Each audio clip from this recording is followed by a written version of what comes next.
अपने मुख्यालय पर तिरंगा झंडा 2007 में फहराया सुप्रीम कोर्ट के आदेश के जरिए, जी। इससे दुखद स्थिति क्या होगा? नीतीश जी हैं, नायडू जी हैं साथ में। कोई भी उनके साथ में हो, दूसरे के ही ना साथ पर टिके हुए हैं बैसाखी पर। जो इंडिया अलायंस के घटक दल है वो कांग्रेस जो इमरजेंसी लगाई थी इंदिरा गांधी ने उसके साथ है। संविधान से क्यों लोगों को इतना नफरत है भाई? सत्तारूढ़ दल को संविधान की किताब से इतना क्यों डरे हुए लोग हैं? सोनी चौबे ने कल बयान दिया है कि किसी भी हर हाल में बीजेपी का ही नेता सीएम बनेगा, चाहे जो हो। गाछे कटहल और ओठ पर तेल लगा के घूम रहे हैं। कहाँ वो भाजपा और एनडीए को मुख्यमंत्री बनना है बिहार में? पनोरमा ग्रुप, जो सोचता है वो करता है। आपके अपने सपनों का आशियाना। नमस्कार, आप देख रहे हैं न्यूज हाट। मैं हूं कुमुद कुमार।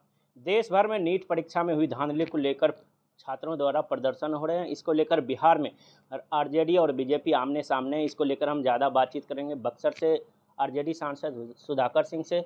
सर, आरजेडी पे गंभीर आरोप लग रहे हैं भाजपा के द्वारा। आश्चर्य है कि आरोप भारतीय जनता पार्टी पर है जी कि उनके राज्य में पेपर लीक हुए, उनके द्वारा नियुक्त पदाधिकारियों ने बेईमानी किया। यहाँ तक कि वो बेईमानी के साक्ष्य आने के बाद भी केंद्र में बैठे हुए सरकार और उसके मंत्री अपनी गलती स्वीकार करने को तैयार नहीं हैं। लेकिन मीडिया को लगता है कि इसमें हमारा कहाँ से मामला आ गया? राष्ट्रीय जनता दल का कोई दूर दूर तक क्या रिश्ता है इससे? हम जब बिहार में सरकार चला रहे थे, 5 लाख से ज़्यादा नौकरी हम लोगों ने दिया, तो कहाँ हमारे ज़माने में कोई पेपर लीक हुआ? जय ही नीतीश कुमार का राज भाजपा के साथ होता है, पेपर लीक होने लगता है। तो गुनाहगार सबके सामने है, वो चिन्हित लोग हैं। इसके बाद भी मीडिया में स्पष्टता नहीं है, तो यह आपकी कमजोरी है। सर, भाजपा के लोग काला दिवस मना रहे हैं इमरजेंसी को लेकर। वो बोल रहे हैं कि राजद वाले और जो इंडिया अलायंस के घटक दल है वो कांग्रेस जो इमरजेंसी लगाई थी इंदिरा गांधी ने उसके साथ हैं।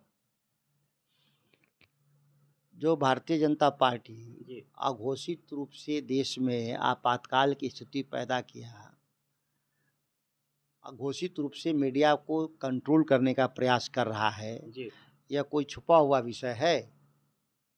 आप पर रेड हो जाते हैं अखबार समूहों पर कि आप सरकार की आलोचना जिन जिन लोगों ने मीडिया हाउस ने किया, सब पर छापे पड़े इस देश में।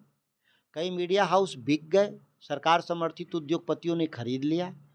तो ये हम लोग की समझ के बाहर है कि जो आप खुद ही संकटग्रस्त है मीडिया इस देश में, जहाँ उस स्तर पे निष्पक्ष नहीं है जिस स्तर पे उम्मीद है लोगों को। आप देखे हैं कि अभी चुनाव बीता है 2024 का, कि भारतीय जनता पार्टी ने सीधे कहा कि हम 400 पार जीतेंगे, और मीडिया नेक्स्ट डे एक ओपिनियन पोल में 400 पार दिखा रहा था। तो जाहिर है कि मीडिया डरी हुई थी, जो भाजपा के सत्तारूढ़ दल के हाँ में हाँ मिला रही थी। तो अपनी जो पोजीशन है मीडिया, वो खुद देख ले। अभी भी मुझे लग रहा है कि मीडिया के लोग डरे हुए हैं और सच को उस स्तर पे नहीं दिखाना चाहते जिस स्तर पे जो घटना इस देश में हो रही हैं। सरकार आते ही नीट में इतने बड़े स्तर पे घोटाला हुआ, और अभी आप विपक्ष में खामी ढूंढ रहे हैं, तो ये दुर्भाग्यपूर्ण स्थिति है। तो आप लोग संविधान लेके पहुंच जाते हैं इंडिया अलायंस के साथ कि संविधान खतरे में। वाकई में संविधान खतरे में है? संविधान कहाँ नहीं है भाई? बिना संविधान का कुछ चलता है क्या?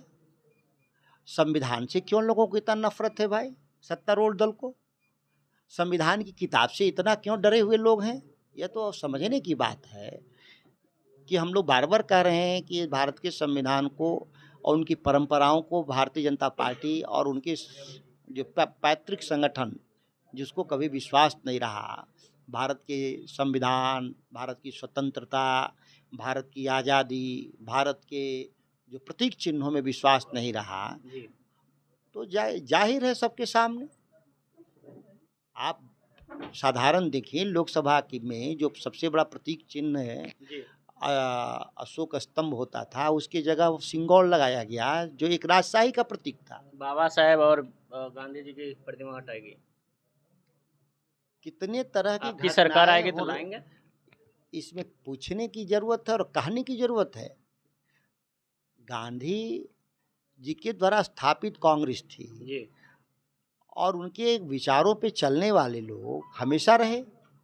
अगर कोई व्यक्ति के तौर पे नाकाम रहा होगा, गांधी जी के रास्ते नहीं चला होगा, लेकिन संस्था के रूप में तो सभी लोग उनमें विश्वास रखते हैं।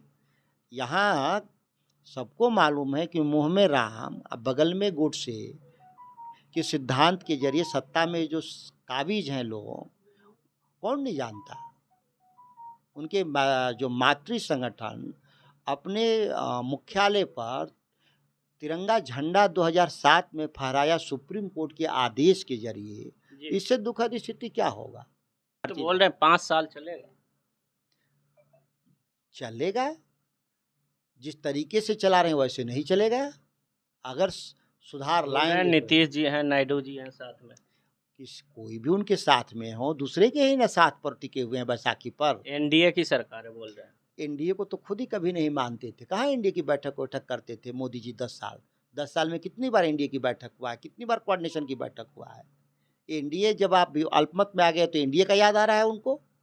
जब तक बहुमत में थे तो एनडीए का कोई चेयरपर्सन नहीं था, कोऑर्डिनेशन नहीं था, कोई बैठकें नहीं थी।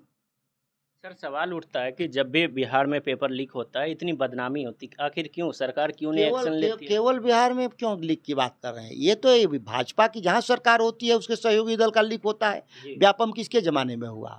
भाजपा के जमाने में हुआ ना। व्यापम के मुख्य अभियुक्तों में से लोग आज दिल्ली की सत्ता में बैठे हुए हैं।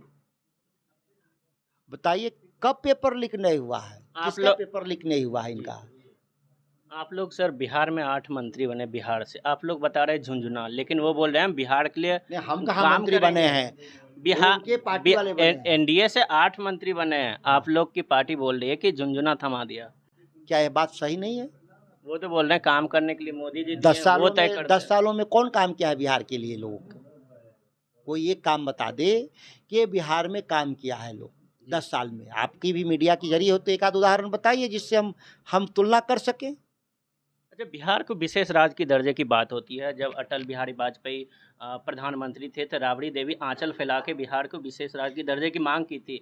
क्या लगता है कि अब वो नीतीश कुमार पूरा कर पाएंगे? मैं आपको साधुवाद देता हूँ, धन्यवाद देता हूँ कि पहली बार कोई मीडिया का आदमी स्वीकार किया कि विशेष राज्य का दर्जा राष्ट्रीय जनता दल राबड़ी जी के जमाने में शुरुआत हुआ था। अभी तक तो बिहार के मीडिया के और पॉलिटिकल पार्टी के रूप में तो हमारा योगदान को स्वीकार ही नहीं किए थे कि हम भी विशेष राज्य का दर्जा मांगे थे। हमारे एजेंडे को आगे लोगों ने बढ़ाया है, साधुवाद है आपको, बधाई है कि आपने स्वीकार किया। सर बिहार से ही कृषि मंत्री हैं, कृषि राज्य मंत्री रामनाथ ठाकुर, और शिवराज सिंह चौहान कृषि मंत्री हैं। उन्होंने कृषि सखी कार्यक्रम योजना एक लॉन्च किया, उसमें बिहार का नाम नहीं है, 12 प्रदेशों का नाम है। क्या वजह है कि बिहार को छोड़ दिया गया, वहाँ से कृषि राज्य मंत्री है? बिहार कृषि प्रधान राज्य है जी। सबसे बड़ी आबादी किसानों की बिहार में ही है। कृषि अर्थव्यवस्था पर सबसे ज़्यादा डिपेंडेंट लोग हैं। सबसे ज़्यादा किसानों की माली हालत बिहार की खराब है। कोई भी केंद्र में सार्वजनिक वित्त का सबसे बड़ा फार्मूला है लोकतंत्र में कि जो कमज़ोर लोग होते हैं उनको सबसे पहले मदद दी जाती है।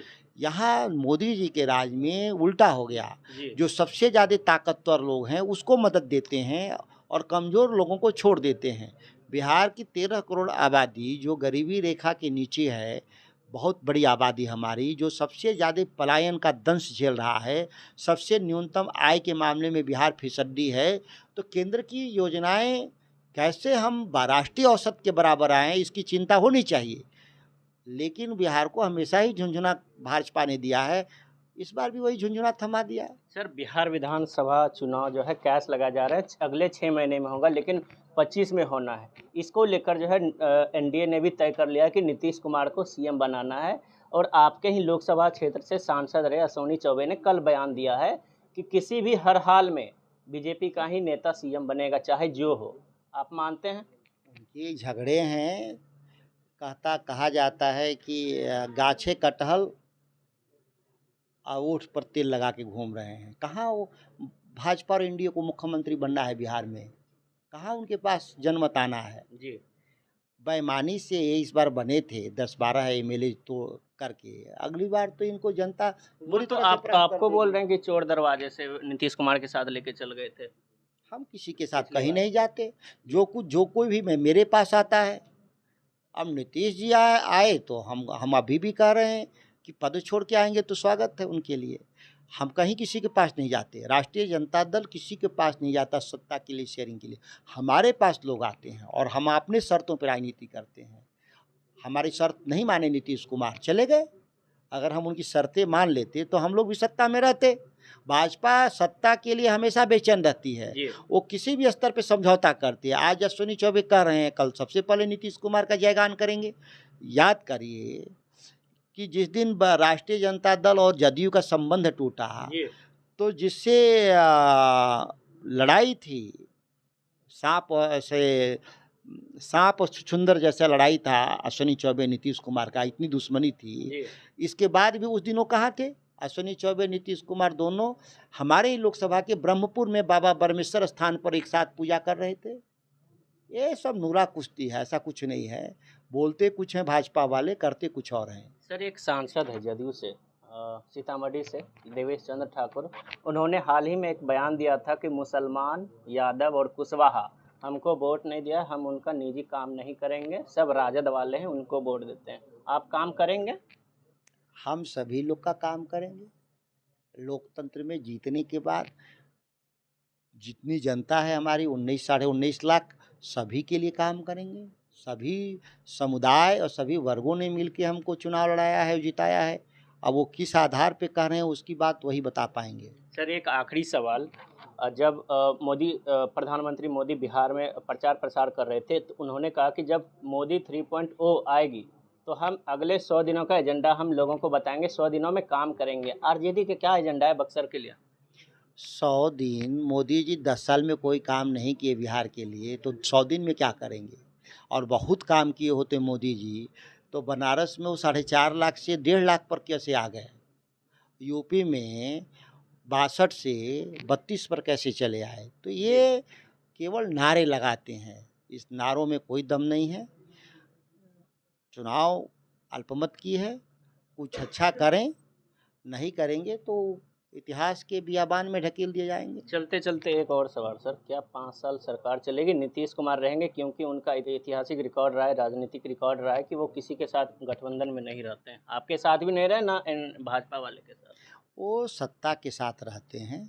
नीतीश कुमार को लगेगा कि जहाँ सत्ता में भागीदारी मिलेगी वहीं जाते आते रहते हैं। उनके चरित्र के बारे में मैं बहुत ज़्यादा व्याख्या क्या करके करूँगा, बिहार तो जानता ही उनके बारे में। अब तो मंत्रिमंडल में शामिल थे, जब कृषि मंत्री। स्वाभाविक है, हम अपने मुद्दे पे काम कर रहे थे। हम मंत्रिमंडल में शामिल थे तो उनके एजेंडे पे तो काम नहीं कर रहे थे, और इसीलिए विवाद का विषय है। हम लोग मुद्दे से हटने वाले लोग नहीं। जो घोषणा पत्र है और पार्टी का नीति सिद्धांत है उसी पर चलेंगे। सत्ता आएगी, सत्ता जाएगी, पद आएंगे जाएंगे, इससे कोई फर्क नहीं पड़ता। चलिए, ये थे हमारे साथ बातचीत करने के लिए बक्सर से राजद सांसद सुधाकर सिंह। आप देखते रहे न्यूज़ 8। धन्यवाद।